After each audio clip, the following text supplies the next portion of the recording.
Hello, everyone, and welcome to another match reaction show on Football Talk Podcast. My name is Ozzie, and I'm your host for this evening. What a great result for the Reds last night as we won 2-0 against Newcastle at Anfield. Our nearest rivals, Arsenal, dropped points again with a 0-0 draw against Nottingham Forest. So, as it stands, Liverpool are 13 points ahead. If you didn't think we were going to win the league, well, I hope you're a believer now because we weren't sounding too arrogant. We've got one hand on the trophy right now. So today we'll discuss uh, the game in a bit more detail. We'll do a match review and we'll also do a player ratings. This is also a calling show. So if you'd like to come on and have your say, I have pinned a link in the live chat. So feel free to hit that link and I will get you on the show uh, just after the player rating. So let's begin with the review of the first half.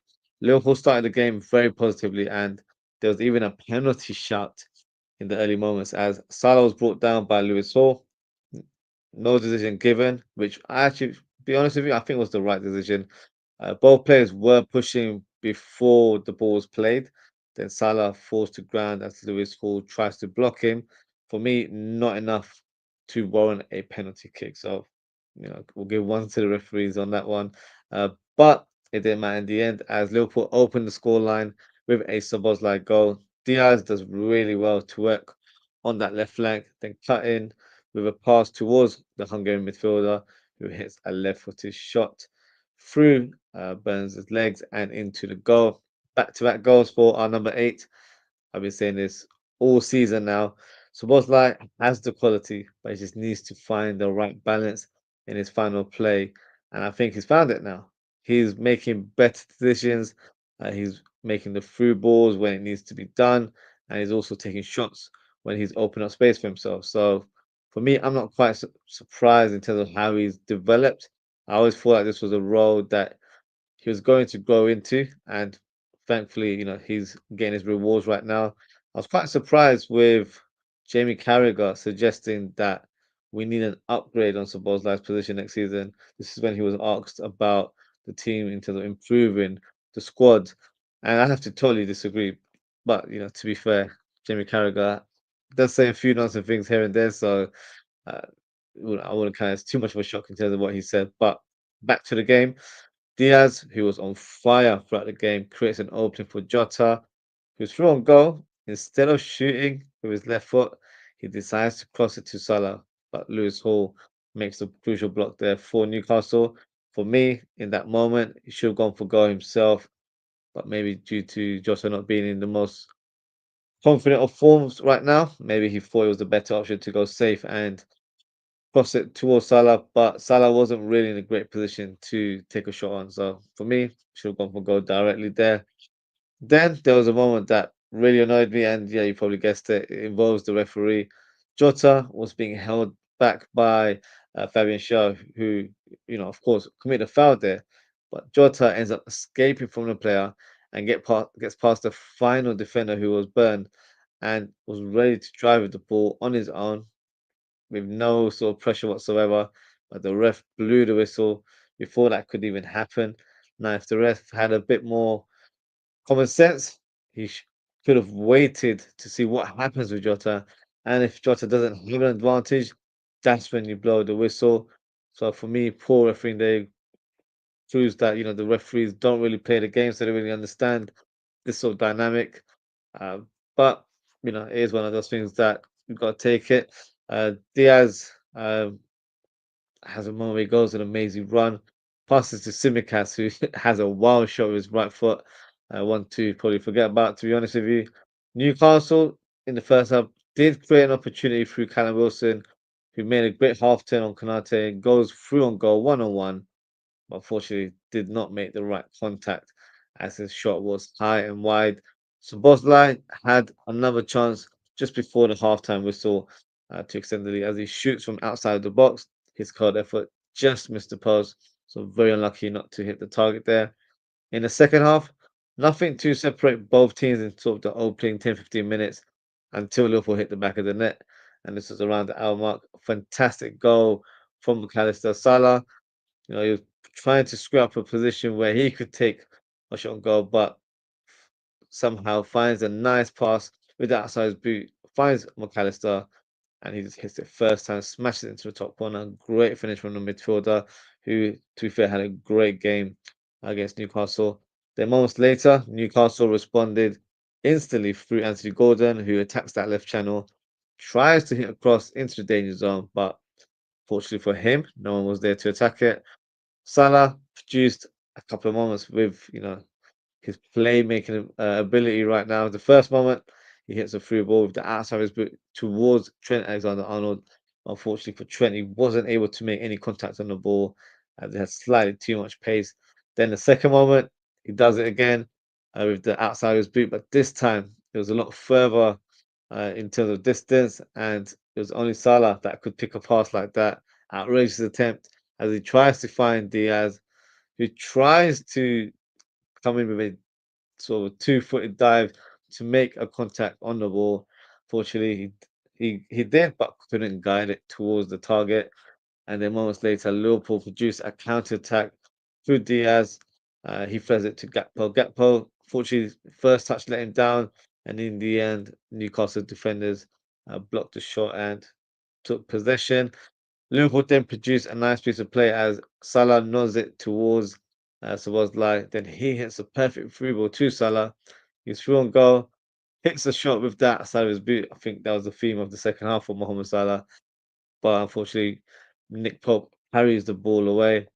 Liverpool did manage to score a third goal from a corner kick, but that goal was disallowed. Apparently, the ref thought there was a foul on Nick Pope from Konate. Now, biasness aside, I have to disagree. I think Konate made an honest challenge in the air to hit the ball, and for me, the goal should have stood. But in these moments, and it's not just Allison or Nick Pope. I'm saying it for all goalkeepers. They're always protected in this moment when it comes to being fouled in a set piece. So if they are sort of challenged in any shape or form, they normally get the decision. So I understand why it was given, but I don't completely agree with it. And the last one of the game nearly ended in spectacular fashion as Gakpo attempts a bicycle kick. He just misses the post. So very unlucky day with his attempt, and that concludes the game. Overall, very, very pleased with the result. A dominant performance from the Reds. I never thought at any moment of the game that we were going to lose or, you know, draw, anything to that nature. I was very confident in how we performed. We were in control of the game, and we really limited the amount of chances that Newcastle created. Alisson barely made any saves in the game, and that's credit to our defence who were on top of their game. The midfield showed real aggression and energy, and our attack was dynamic as ever. So pleased with how we performed. Now we've got no fixtures coming up this weekend, so this allows the players to have a bit of a break until next Wednesday as we face PSG in the Champions League. So maybe being knocked out in the FA Cup is a blessing in disguise, as I think the players need a bit of a break. They've been playing a lot of games in recent weeks, and hopefully with the short break that they have, they'll be refreshed and then they'll be ready and raring to go in terms of our upcoming fixtures in March. So let's move on and conduct the player ratings. Feel free to get involved and present your scores in the live chat. So here we go. So now, in terms of as I mentioned, he was pretty much a spectator for large parts of the game. Very barely made any saves, and if it was pretty much routine saves. Nothing that were going to ring alarm bells to the local team or to us fans. So for me, I had a solid game. Can't give him a very high rating just because he wasn't actively involved. Not of course his fault, but I would actually prefer if he wasn't involved. To be fair, so I'll give him a 7 out of 10. Now moving on to Trent. Trent, of course, had a very torrid time against Doku in the weekend fixture against Man City. But in this game, he was a lot better, looked a bit more assured, comfortable in one-on-one duels against Anthony Gordon. And I think his passing game was good. So a more solid performance from Trent Alexander-Arnold. I know there's continuous speculation in regards to his future until we don't get clarity. And he's a Liverpool player, so let's continue to show our support. I know some fans have said a few things about Trent in terms of his attitude and commitment to the game. For me, he's doing a good job. Of course, he's going to have games where the winger might have advantage, like a Doku, for example, but doesn't mean he's doing it on purpose or he lacks quality. In those moments, it's just one of those things where we have to kind of just ride the wave and see what we can do to avoid anything from that game. And luckily for us, we won, so that's what counts. And we won the game against Newcastle as well. So in terms of this game, I'm going to give him an 8 out of 10. Konate, another solid performance, just like he performed against Man City. Very strong in the air. I was very impressed with his passing. I thought his passing was very neat and tidy. If- I haven't looked at the stats, but I'm sure they're quite high in terms of completion. There was one moment where he drove with the ball and took everyone by surprise. So it's always good to see defenders having that confidence to carry the ball when needed and try and become a bit of an unpredictable um, player there, because you don't expect your centre back to drive with the ball and into the attacking half. So for me, that was a positive outlook in terms of how he performed. But overall, solid as a rock. So for me, he gets same rating as Trent, I'll say 8 out of 10. And likewise with Virgil van Dijk as well. Yeah, lost for word, then I have to describe Virgil van Dijk. I feel like I repeat the same thing every week. He's just a Rolls Royce of a defender. Honestly, he really is. Just does everything in a very effortless manner, and I think this game was no different. Very dominant. He had Callum Wilson, who was a bit of a tricky opponent. They ended up clashing heads by accident, so you could tell that yeah, they were in for a war against our two centre backs in Konate and Van Dijk. But no, overall, very pleased with his performance. Dominant in the air, passing rate was decent. He did his trademark passes to Salah that he normally does. So no, overall, good performance for Van Dijk. So I'll give him an 8.5 out of 10. And Simicast, good to see him start again. I've been predicting that he will start, and I got there in the end. So he got his start in the Premier League, and I thought he did decently well. I don't think that he was as adventurous as he normally is. I think he was quite calculated in terms of what he wanted to do. That's probably coming more from the coach, to instruct him to be a bit more balanced in his overall play. And I thought he did a good job as well. Um, with a bit of a break coming up, be interested to see if he remains in the team, because I do feel like he's got more to offer in terms of his attacking credentials. Robertson has been decent in the last few weeks, so it'll be interesting back to see who starts at left back against PSG. But for this game, I'll give Simicast 7.5. Just because I don't think he was as forward thinking as he normally is. But overall, defensively, I thought he was really good. So I'll give him 7.5 out of 10. Gravenberch, much better performance, if I'm being honest. A couple of games, he's looked a bit tired, and you could tell he just doesn't have that energy. And in this game, he showed it. He showed a lot more energy. He was on the ball a little bit more. Showed his passing in this game. So a much better, more positive game for Gravenberch. And I'm sure he's one of the players that is pleased about having some days off, because he surely needs that rest. So good performance from Gravenberch. So in terms of his rating, I'm going to give him a 7.5 out of 10. There you go. And McAllister, yeah, he really stood out for me. I thought he was fantastic in this game. The goal itself, what a fantastic finish it was. But for me, it wasn't the goal. It was the way he was playing. Very aggressive in terms of his pressing, making challenges left, right, and center. Passing range was really good as well. So yeah, a very dominant performance from McAllister. And so for me, he has to get a very high rating. I'm going to give him a 9 out of 10. Mohamed Salah, another great performance from the Egyptian king. Yeah, what more can you say about his performance? Really, really impressed in terms of how he performed. Um, Interesting battle, to be fair, against Lewis Hall. I thought Lewis Hall, there was moments where Lewis Hall maybe, made a few blocks here and there, but I don't think Lewis Hall got the upper hand. I think Salah was very smart in terms of how he made those runs and caught him off balance on a number of occasions, which, favored us in those attacks. But I was very impressed with how he performed. and of course got the assist for the McAllister goal. I was hoping he'd get a goal for himself, but it wasn't to be. He's already got 25 so far in the season, but he's notched up his assist to 17 now. And no, really, really good performance. And yeah, doesn't need to be heavily involved in the build-up play. When he's involved and he needs to count, he always steps up to the plate. So for me, another solid performance. So for Salah, I'll give him a 9 out of 10, similar to McAllister as well.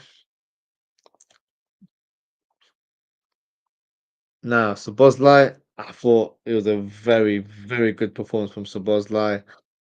I probably go as far as saying that I think it was a complete performance. I thought, firstly, he got the goal, which definitely adds to his sort of importance and his rise right now because that's back-to-back goals for him. Um, but you can see the confidence brewing in the way he plays as well. So for me, that's been the more impressive thing, where he looks like he's found his home in this position now where, some people call it number 10. For me, I see him more as an advanced midfielder, an advanced eight, because he doesn't play like a number 10. He's not a second striker.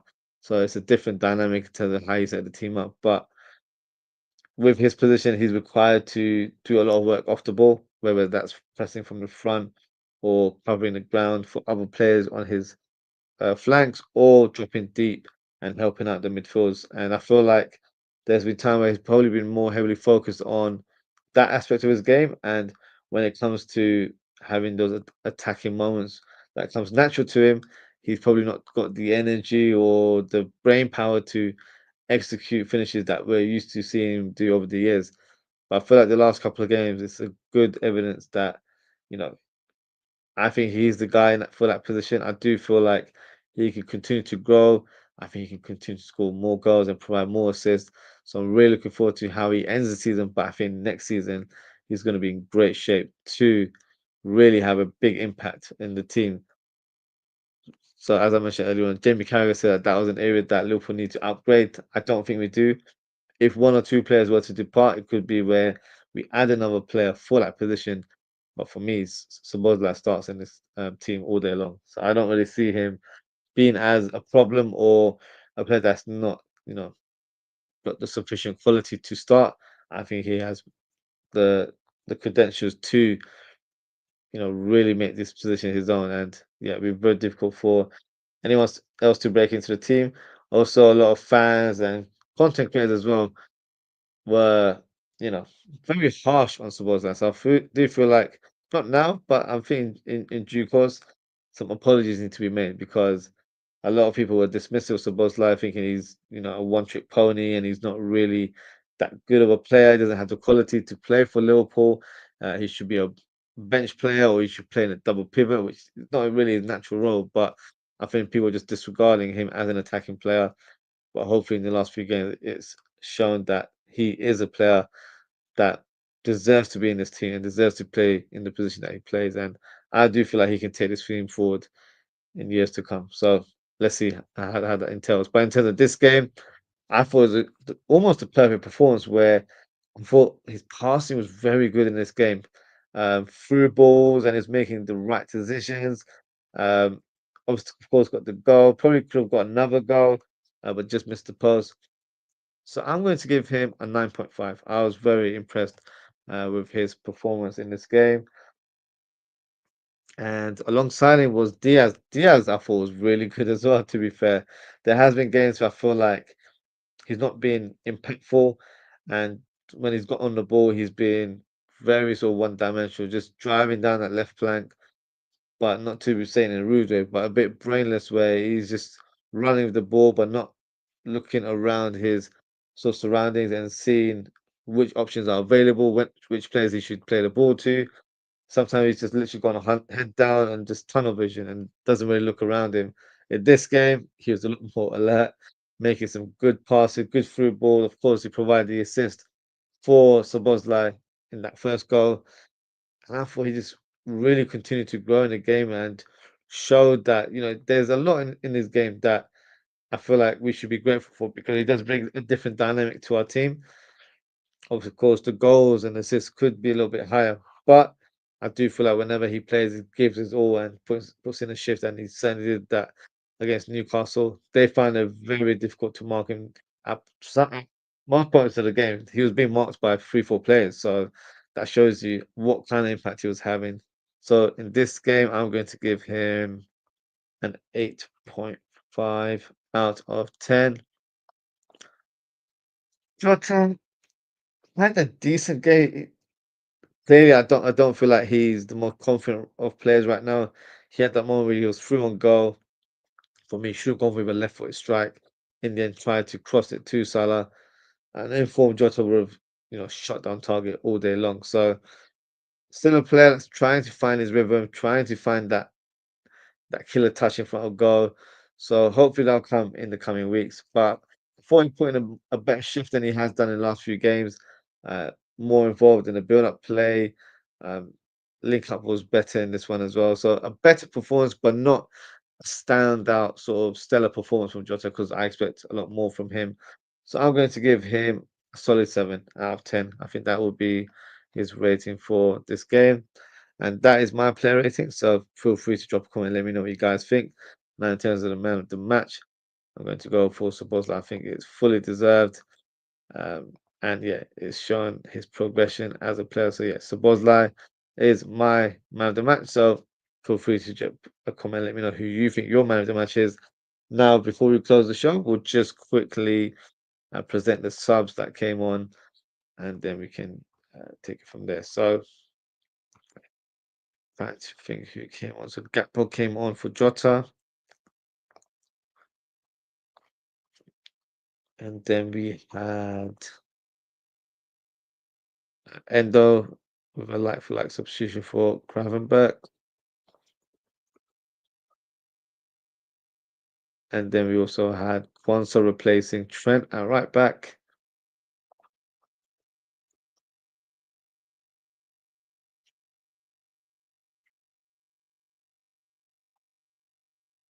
and then we had Jones replacing Callister,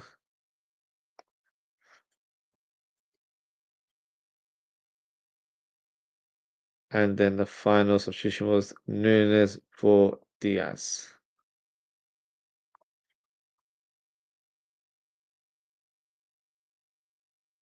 So let's just put the player in there. It was, to be fair, it's only one player that needs to be shifted. That's Gakpo and Darwin Nunes through the middle. So let's start with Gakpo.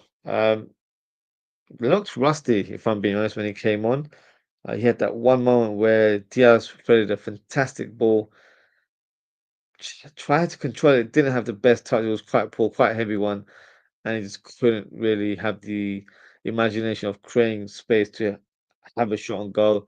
Ended up getting blocked and then lost the ball completely. So yeah, showed a bit of rustiness in terms of his game. Of course, he's just returning from an injury, but almost scored a spectacular goal towards the end where the ball was bouncing in the air, improvised and applied a bicycle kick and just missed the post. So had that gone in, that would have been a great moment. But I thought he had a decent cameo, but not as impactful as he has been during the season. So I'm going to give him a rating of 6 out of 10. Next player is Endo. Endo, I'm not gonna lie, I love his cameos because he's coming there to do business, where he's not there just to make the numbers or just make an appearance for the sake of it. He's there to have an impact. So whether that's him, adding assurance to the influence of the back line, or if he's there to be aggressive, or he's there to plant people and make challenges. For me, he did all 3 of those things. So dominant performance from him as always. Good to have him as a bench player. When needed, of course, he can start games as well. But I feel like having him just gives us that sort of safety blanket of making sure we can walk away with all 3 points, and that's what he brings to the table. So for me, he gets a rating of 7 out of 10. Curtis Jones, decent cameo as well. Not heavily involved, I think, due to the number of minutes being played, but also kept the ball neat and tidy.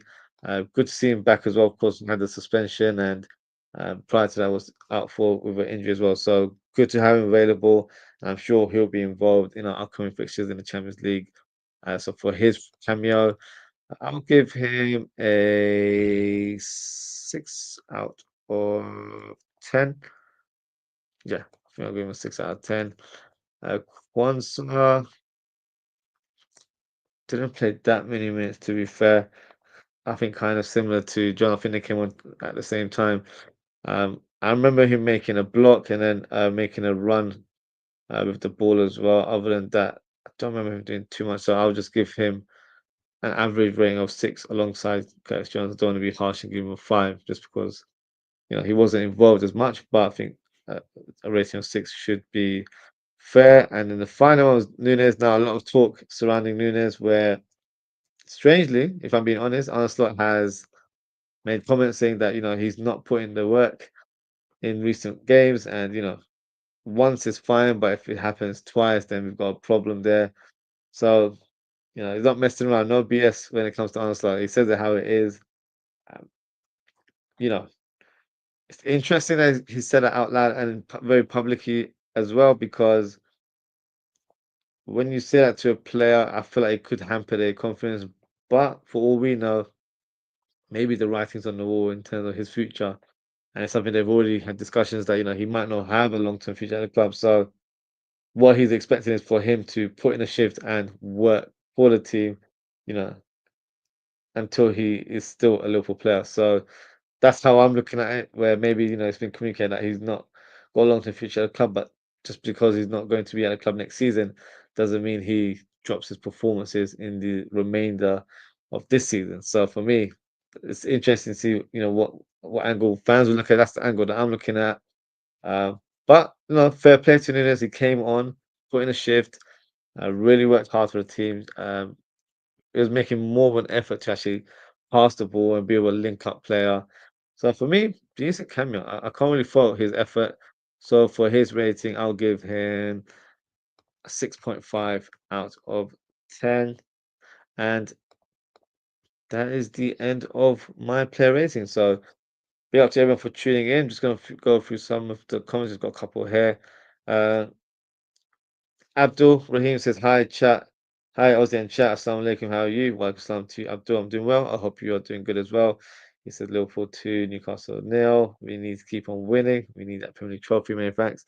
Yeah, I'm confident that we've got that trophy, to be fair. I don't see us, losing grasp of that title, to be fair. But yes, obviously, we still got to keep grinding. Got to stay humble, as Holland would say. And yeah, but we're on the verge of claiming our 20th title, which is a monumental one, as we will equal Manchester United's number of titles as well. So yeah, it's a big, big moment. I'm sure United fans will not be pleased about, but it is what it is. Um, Musa, he says, with Nunes expected to leave in the summer, who do you think Liverpool signed to replace him? It's a very interesting question, Musa, because I think us Liverpool fans were not 100% sure what type of striker Arsenal would like. Some section of the fan base are suggesting that it's going to be a traditional number 9, like your Isak, for example, which is the player that I would love for us to sign. But then there's other fans that are suggesting that maybe Slot likes a false 9 type of striker, kind of like what Klopp had previously. And maybe he wants to find that sort of false 9 who can drop deep and link up play and also be a finisher. So the likes of in the Premier League, we've been linked with Cunha, João Pedro, those sort of players. So in an ideal world, you want a bit of both. You want a 9.5 where you've got a player that can drop deep and do that, all that sort of stuff, but also be a killer in front of goal. There's not many of them around. That's just how the market is. I would love to say Isak, but I'm not so sure. I don't know if it is a realistic option for us because the transfer fee will be astronomical. It will be above 100 million. Whether Liverpool are ready to spend that kind of money remains to be seen. Of course, there will be players departing. As you mentioned, Nunes is one that is definitely heading towards the door. So hopefully, with his sale, it will allow us to, generate some funds and use it onto the next striker. But there are other areas in the squad that I feel like needs to be addressed. So personally, for me, another centre back would be a wise decision to add. I think we've got quite a few injury prone players in that area, so that's something we need to address. Our left back definitely needs to be top of our priority list, and a defensive midfielder. That would be my sort of 3 or 4 position. I feel like that needs to be improved. Um, I would like to say Isak, but I don't know how realistic that is. Um, if Arsenal was going for sort of like that false nine sort of role, I wouldn't mind Cunha. I do like Cunha, but I don't know if that's the move that will, you know, give me that excitement as a player like Isak would do. So, if I'm doing a live stream, which I'm sure I'll do when we announce our new striker, I don't know if it'll give me that overjoy where I'm like really, buzzing about the signing. I don't think it's a statement sign. He's a good player, don't get me wrong. But I don't know if he's the one that, ticks all of the boxes that I think we need. But it's going to be very interesting. So we'll see what happens in the summer. I will be doing some more transfer related shows in the coming weeks, and we'll discuss the players in a bit more detail. I'll analyze certain players that I feel like could be potential targets for us in the summer. So yeah, make sure to tune in for that, and hopefully we'll get that some very, very soon. So that is it for today, guys. Thank you so much for tuning in. Thank you to Abdul and Musa for your comments. Appreciate it. As always, guys. If you haven't already, please don't forget to like, comment, share, and subscribe to the channel. Now, in terms of upcoming content, we've got one later on this evening. I'll be doing a Matchweek 27 review. I know there is one more fixture being played, but I will do a show after the game. So it'll be at 11 p.m. today. So make sure you hit your notification bell so you know what time I go live. And no matches or previews on this weekend as Liverpool aren't playing. So we'll be back on Tuesday. So Tuesday we'll do a match preview of PSG versus Liverpool, and then we'll do a watch along of that game um, and a match reaction in the same evening as well. So make sure to tune in for that.